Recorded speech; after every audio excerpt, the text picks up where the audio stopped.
everyone, welcome back to my channel. Salome here. I'm traditionally here to give you my weekly highlight films, the films that I recommend you to watch. And this week I have an interesting selection. Let's just dive into it. First film that I really loved out of many films is a French film called Alice and Martin. It's by filmmaker André Téchiné, if I'm pronouncing it correctly.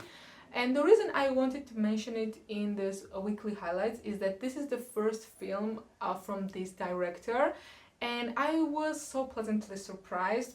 You know, sometimes I'm following the career of actors, and in this sense I followed Juliette Binoche, and I was pleasantly surprised not only by her character in the film, but she plays the character of Alice and the character of Martin, and also other background characters were so complex and vivid that I really like this filmmaker, and I think I will follow his filmography further.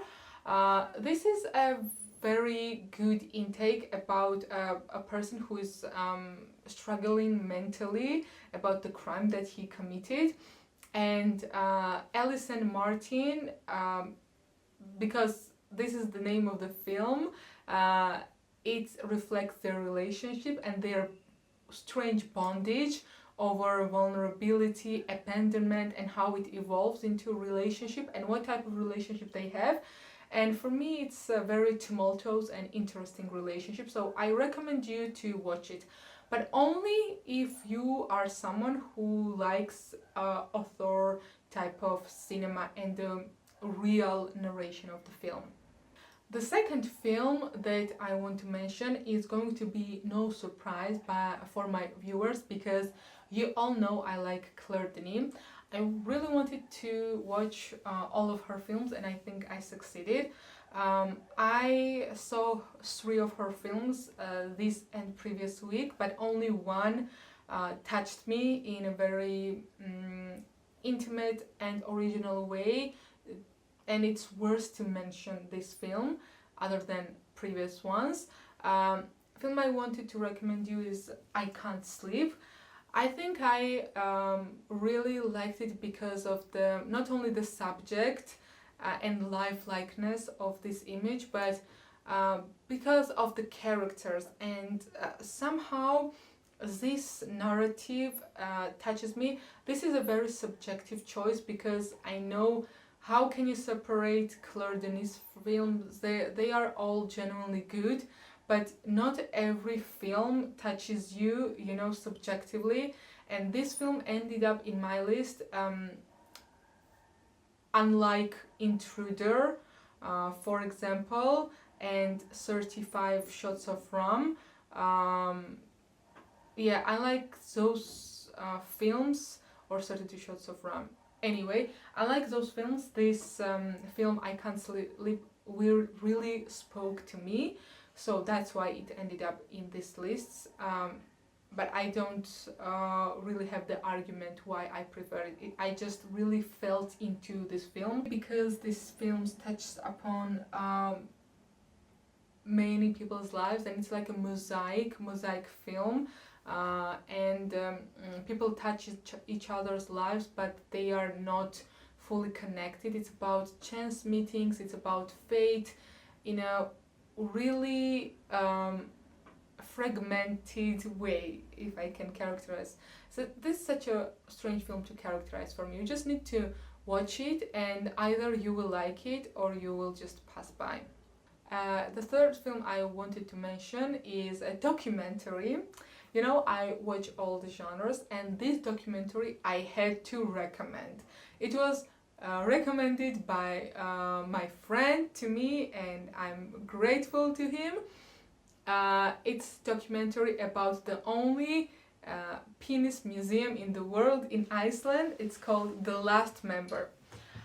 This film is so amusing and yet so educational, so sarcastic, And so I don't even know how to say.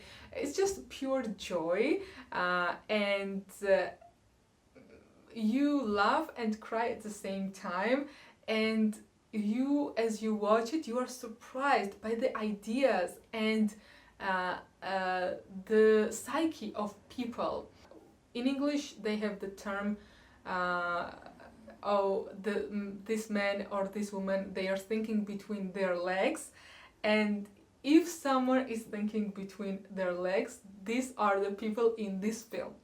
So this is about the guy who lives in Iceland. He is a regular guy, has family and all the stuff, children, and he decides to open the museum of phallus, human men genitalia, penises, and he collects these penises, animals' penises, like all the specimens penises, insects penises, and the only member that is left is human. So he's in search of human penis to put on display in the museum, and oh my god, this is such an incredibly amusing yet sarcastic yet grotesque search for the penis. And people, especially one of the characters is American, he is like a caricature character, you don't really imagine that this is really happening, but yet it is all real. It's a documentary. It's a pure joy, and I love when documentaries are made in a loving and appreciative and respectful way. Even though these people are very, very ridiculous sometimes, the documentary is executed in a very respectful way, and it's a really well-made documentary. The fourth film I wanted to mention is a mainstream film. Unlike the previous two, the first two, this is a mainstream cinema, and it's based on Stephen King book. I don't know about you, but I'm a huge Stephen King film fan. I mean, the screen versions and the movies based on Stephen King's books, not only because the books are good, but because the cast and the execution is done in a certain way that I find very aesthetically and mentally pleasing. For example, the houses in Stephen King's films are remarkable, whether it's in the not only the houses but the buildings, the architecture, whether it's in Shining, whether it's in Rose Red or Misery. It's just the world that cinematographers create based on Stephen King's mind, for me, is very pleasant to watch, and they take me to another world. So I this week watched Dolores Claiborne, and I have not seen it. And the reason why I watched it is I was just looking for Jennifer Jason Leigh films, because this week I'm focused on her filmography. Somehow I love that woman, and I discovered this film that she's starring with Kathy Bates, who I love, and I was like, oh my god, I cannot believe I haven't watched Dolores Claiborne. Even though it's very predictable, mainstream, and you can say it's a shallow film, I really enjoyed watching it. I was entertained. It's so good to see great actors' execution of the dialogues. Kathy Bates and Jennifer Jason Leigh, they are mother and daughter in this film who have very tumultuous relationship. And this was for me such a, I'm a Stephen King movies fan, so I had to mention it. However, it's not, of course, author film, but why should it be? It has its own aesthetics. And last but not least, I saved the best for the last. Is no surprise for my viewers. I have such a big crush on this director. Oh my god, if I meet him, I will just ask him for a date and pay all the dinner. this is Hong Sang-soo. Again, Hong Sang-soo. I think no weekly highlight is without Hong Sang-soo, because every time I'm looking for another film I can grab, I just cannot have enough. And this week the highlight is Hotel by the River. This is poetry. You know, anyone who likes Hong Sang-soo knows this is pure poetry. But it's not Abbas Kiarostami or Tarkovsky type of poetry. This is very minimalistic poetry, Asian poetry. You know what I mean if you know. He has the most basic dialogue, the most basic encounters, as if nothing is happening, but a lot actually is happening in this simplicity. And sometimes his films are, even on the screen, it's like so empty. He can put one or two people in a snow landscape and somehow it is more magical than in any other film.